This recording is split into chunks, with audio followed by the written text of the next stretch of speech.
Olá, você está no canal Um Conto por um Ponto. Eu te convido a curtir, a comentar, a compartilhar e se inscrever no nosso canal. 6 anos. Precisou exatamente 6 anos para minha vida dar uma virada e eu entender o verdadeiro significado de ser pai. Olha, eu tinha 16 anos quando o Noah veio ao mundo. Mas, para ser sincero, naquela época ele parecia mais um problema dos meus pais do que meu. Eram eles que corriam atrás de tudo, sabe? Médico, escola, fralda, leite. E eu vivia como se o Noah fosse o meu irmão mais novo, não o meu filho. Era mais fácil pensar daquele jeito, sabe? Porque nem brincar com um menino eu brincava. E quando precisava fazer alguma coisa para ele, eu fazia de má vontade, reclamando, dizendo que não era minha obrigação. Mas a verdade é que eu não sabia lidar com responsabilidades. Eu era só um moleque e ninguém nunca me cobrou de verdade. Nem os meus pais, nem a mãe do Noah. E como eu era filho único, podia tudo. Os meus pais nunca me corrigiam. Eles falavam apenas que eu precisava pensar antes de fazer alguma coisa, mas nada que me gerasse uma consequência. E então eu fui me criando do meu jeito torto. Bom, a Kátia e eu éramos jovens, imaturos, meio perdidos, sabe? E ela acabou indo morar longe. E final de semana o nosso filho vinha ficar com a gente. E às vezes essa semana se estendia por um mês. E mesmo quando ele estava em casa, era como se não estivesse, porque eu saía com os amigos, ficava com as garotas, ia para a escola e depois passava na loja do meu pai e enrolava por lá um pouquinho, e para mim estava tudo bem desse jeito. E como eu disse, ninguém me cobrava absolutamente nada. E o tempo? Ai, o tempo não para. E ele não parou. O Noah cresceu, começou a fazer perguntas, a querer atenção e pedir carinho. E eu achava aquilo tudo um saco, um porre. Sabe de uma coisa? Às vezes ele só queria se sentar ao meu lado, mostrar um desenho, contar alguma coisa da escolinha.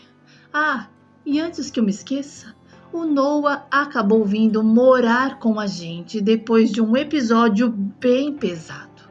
A mãe dele, a Kátia, arrumou um namorado e no começo parecia tudo bem. Até que um dia esse homem bateu no Noah. Ele deu uma chinelada que deixou marcas, mas sabe, marcas de verdade. Então, o meu pai, que sempre foi muito protetor, perdeu a cabeça e aí ficou decidido num acordo entre todos que o Noah ia morar com a gente. E a Kátia? Olha, a Kátia não reclamou, viu? Na verdade, ela até achou bom, porque estava tentando voltar para a escola, queria muito terminar os estudos, e como na casa dela quase ninguém ficava durante o dia, o Noah não podia ficar sozinho. E aí ele veio morar com a gente. E de vez em quando passava um final de semana com a mãe, mas era raro, porque os meus pais não confiavam em deixá-lo por lá muito tempo. E por isso o Noah colou em mim. E eu, sem paciência nenhuma, mandava ele sair, dava uns gritos, achando que assim ele ia me deixar em paz. Só que por dentro eu já começava a sentir um incômodo, um desconforto que eu não sabia explicar, mas que ia crescendo devagar, igual ao meu filho. E o Noah cresceu, começou a perguntar, a querer atenção. Ele me pedia para ir no parque, andar de bicicleta, jogar bola. E eu sempre inventava uma desculpa.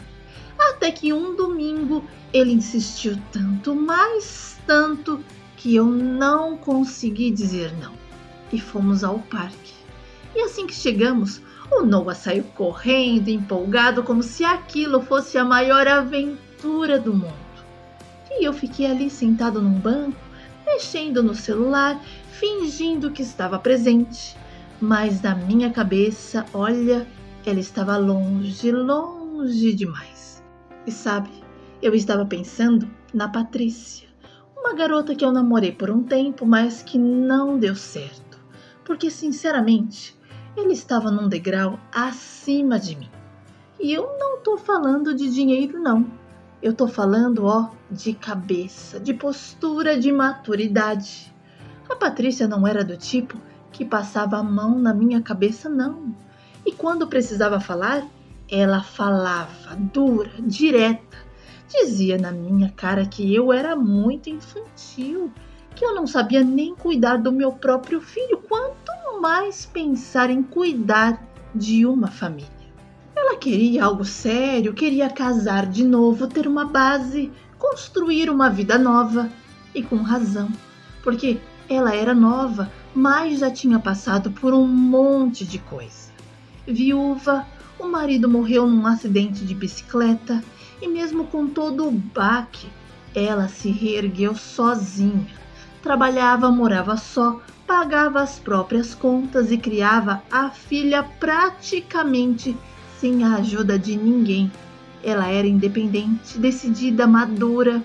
E eu? Bom, eu ainda morava com os meus pais. Deixava tudo nas costas deles, até mesmo o cuidado com o Noah. Eu era aquele cara que achava que só estar presente de vez em quando já era o suficiente. E olhando para ela, eu vi exatamente tudo o que eu não era. A Patrícia queria um parceiro, alguém que somasse. E um dia ela falou que eu era peso. Simples assim. Bom, e naquele banco pensando nela e vendo Noah brincar, de repente eu ouvi uma confusão. O meu filho tinha pegado a bola de um outro menino e se recusava a devolver. E o outro garoto ameaçou contar para o pai, que no caso era eu. E foi aí que o Noah soltou uma frase que me travou por dentro. Ele disse que não tinha pai. Na hora eu me levantei e fui até ele para tentar entender o que estava acontecendo. Ele assim, sem nem olhar para mim, falou que o namorado da mãe tinha dito que ter um pai como eu era o mesmo que não ter nenhum. Gente, o que foi isso? E eu senti como se alguém tivesse arrancado o meu coração com as próprias mãos. E eu fiquei ali sem reação e apenas pedi com toda a paciência do mundo que ele devolvesse a bola. E depois de algumas tentativas, sabe, foi aí que ele entregou. E a gente foi embora. E no caminho de volta para casa foi de silêncio. Eu até tentava puxar assunto, mas ele respondia com pode ser ou tanto faz. E aquele dia ficou marcado em mim, porque foi ali que a ficha caiu. Sabe de uma coisa? E quando eu tive a oportunidade, eu perguntei em que momento o namorado da mãe tinha dito aquilo. E ele respondeu com a maior naturalidade, como se fosse algo comum, que toda vez que ele ia até a casa da mãe, o homem dizia, lá vem o filho sem pai. E aquilo, nossa, aquilo me rasgou por dentro. Porque mesmo sem palavras duras, sabe, a frase carregava tudo que eu nunca quis encarar. Não era só sobre o outro homem falar aquilo. Era sobre o Noah ouvir e pior, ele acreditar. Era sobre o espaço que eu não ocupei, o papel de pai que eu nunca abracei de verdade. E até aquele momento eu achava que estava tudo bem deixar as coisas como estavam. Achava que bastava ter um teto, comida, escola, brinquedo, uma cama quente. Mas eu entendi que presença não é só física, é emocional, é vínculo, é afeto, é ser escudo. E foi nesse ponto da minha vida que tudo começou a mudar. A vergonha, a culpa, o arrependimento foram os primeiros sentimentos. Mas, por incrível que pareça, foi ali com o peito doendo e a alma envergonhada que eu renasci como pai. Na verdade, a vida já vinha me cobrando, há muito tempo. Eu é que fingia não ver, sabe? Eu sempre arrumava uma desculpa, sempre adiava, sempre empurrava, com a barriga. Eu não queria encarar as minhas responsabilidades, não queria crescer, não queria sair da minha zona de conforto. Mas a vida não espera e o tempo não perdoa. E depois de tudo que eu vinha vivendo, dos choques de realidade, dos silêncios que machucam mais do que grito, eu entendi que não dava mais para continuar daquele jeito, sabe?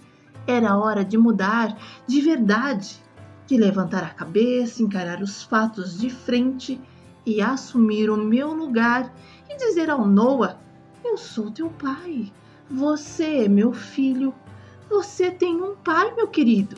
E ninguém mais ter o direito de dizer o contrário, porque agora sou eu que vou estar aqui presente inteiro de verdade. Nossa, e eu vou te falar, foi muito difícil encarar responsabilidades que eu sempre achei que não eram minhas, porque durante anos tudo que envolvia o Noah eu deixava nas mãos dos outros. Eu achava que estava tudo certo fazer assim, mas no fundo eu me escondia atrás da desculpa de que alguém ia resolver. Só que a vida não deixa a gente se esconder para sempre, sabe? Ela cobra, e quando cobra não é com jeitinho. É na dor, é na consciência pesada, no olhar do seu filho dizendo sem palavras: por que você nunca esteve aqui? Olha, e perceber que tudo aquilo era minha responsabilidade foi um baque. Não era mais sobre dar uma olhadinha nele de vez em quando, era sobre assumir. Ser o cara que está presente, que toma decisões, que educa, que ama com presença e principalmente ser o porto seguro de um menino que até então nem sabia que tinha um pai de verdade.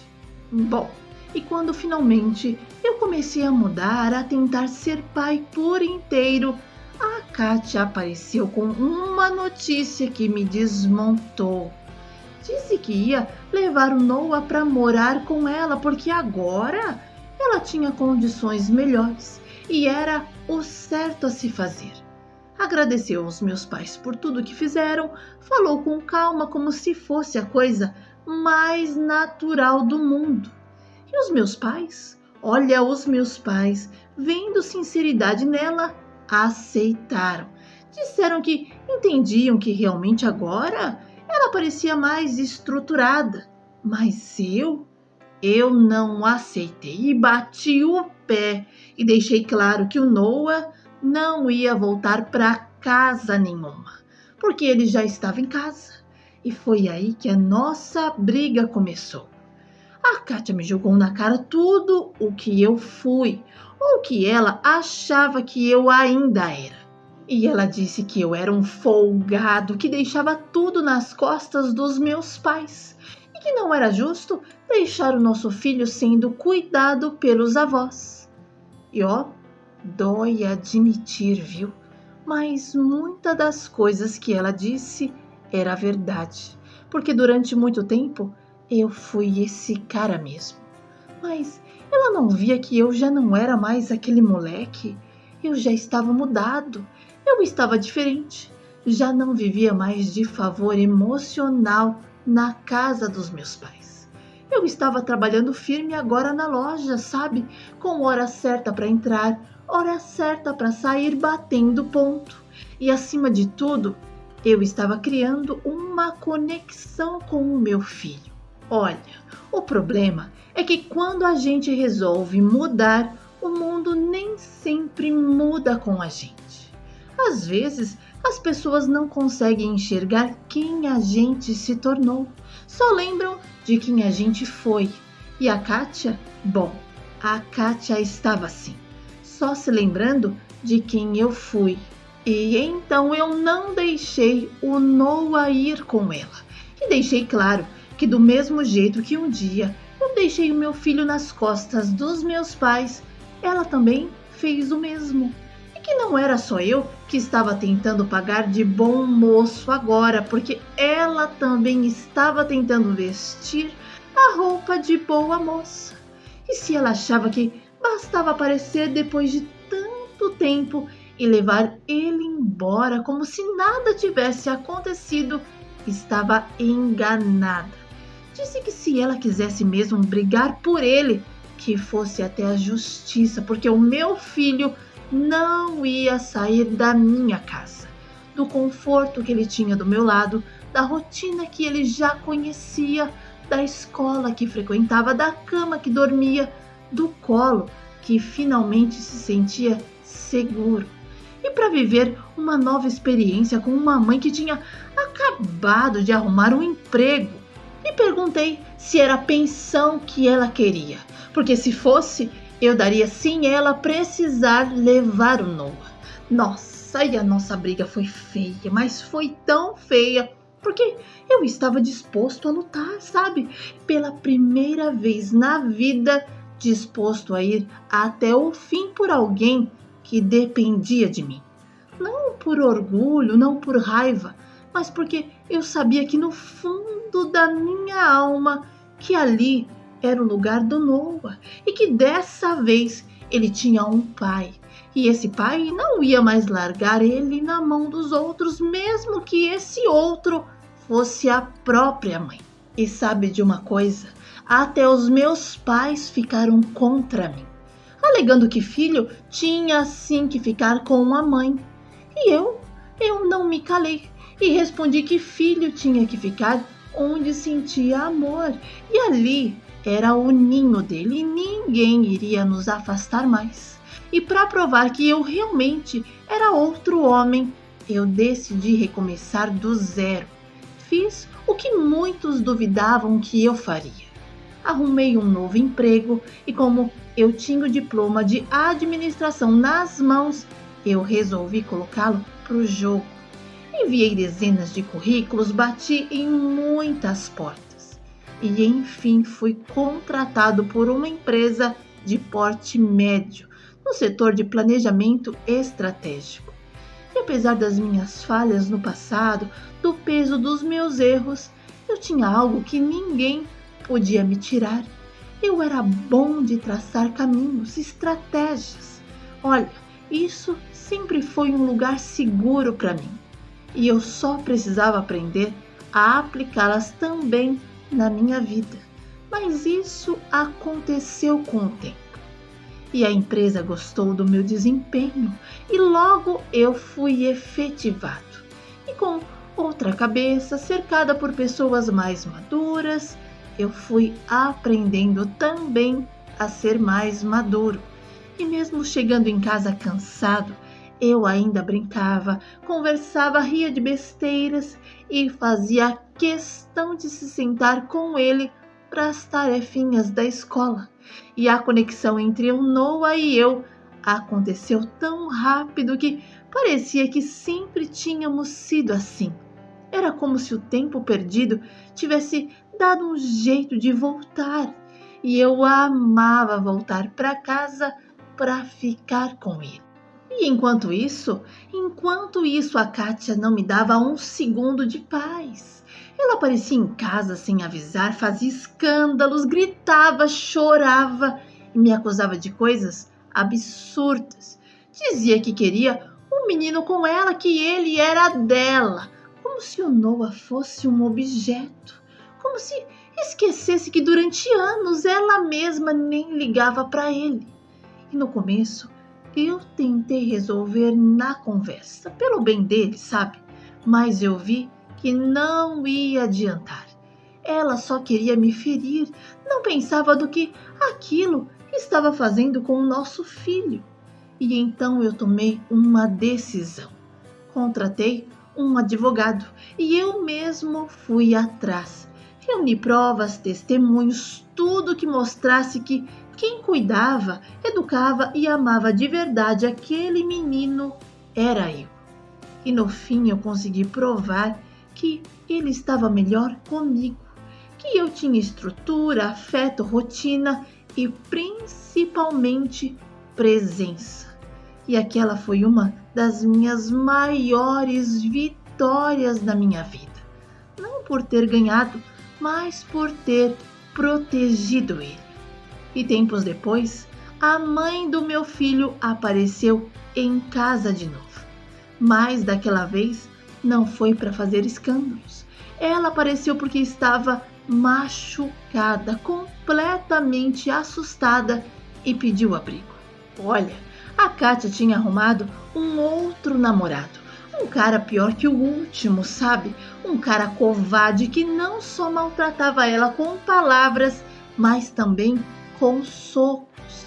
E infelizmente, a Kátia sempre se envolvia com um homem torto. Era como se o sangue dela puxasse ela para aquilo, sabe? E por mais que o passado entre a gente tivesse cheio de mágoas, eu não consegui virar as costas para ela, porque ali na minha frente estava a mãe do meu filho e eu não queria que nada de ruim acontecesse com ela. E então eu dei abrigo para Kátia e ela ficou um tempo em casa. E quando o namorado dela foi preso por bater em uma outra mulher, ela voltou para a casa da mãe. Eu pedi para ela pensar bem antes de se envolver com uma outra pessoa. E ela até prometeu pensar. Inclusive me agradeceu por eu ter lutado para ficar com o nosso filho. E seguimos assim. Kátia e eu, como dois bons amigos, eu ligava para ela, ela ligava para mim e a gente ia se ajudando. Até que finalmente ela encontrou um bom homem, o Jairinho. Ele era pastor e fez uma revolução na vida dela. A mãe do meu filho se tornou uma outra mulher. E quando eu estava com algum problema, eu ligava para eles. E os dois me aconselhavam.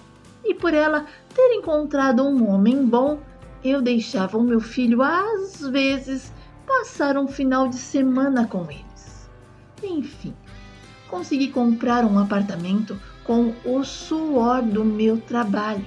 E o meu filho e eu nos mudamos para nossa casa. E foi então que depois de tanto tempo eu recebi uma mensagem inesperada. Sabe de quem? Da Patrícia. A mulher que um dia disse que eu era infantil demais para ela. Ela queria saber como eu estava, como andavam as coisas. E uma conversa aqui, outra ali. A gente acabou combinando de se encontrar. E desse encontro nasceu algo que nem o tempo conseguiu apagar. O sentimento. E desse sentimento veio o nosso casamento. Hoje eu sou o marido da Patrícia e pai de 3. O Noah, a Maria Eduarda, que era dela, mas hoje é nossa, e a nossa caçulinha, a Bianca. E sabe, a vida me deu uma outra chance. E eu agarrei com as 2 mãos e não tenho a mínima vontade de soltar.